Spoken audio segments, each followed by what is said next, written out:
double under pass. Don't pass. Tap him out. How? So here I go. Keep your head moving back and forth. Keep your head moving. Push your head and control the arm that you want. Now move the head away. Keep strong. I put my leg over. Control his far knee. Stay strong. Keep your arm tight. And here right now, look. Hip goes up and knee against the elbow. Now I got the hook under his shoulder. I get the chin out of the way. Pull your arm back. Sorry, bud.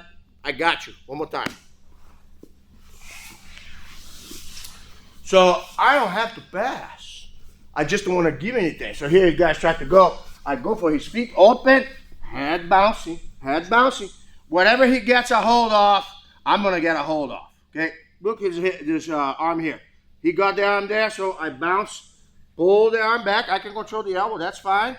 Now for here, move my head the other way. Walk, walk, walk. Stay strong, stay strong. I control the far foot. Try to move away. He can't go anywhere. My knee bumps his elbow. Boom! The foot is right under the shoulder. Cross the leg without kicking his head. And a line for the kill. Wrist down, hip up.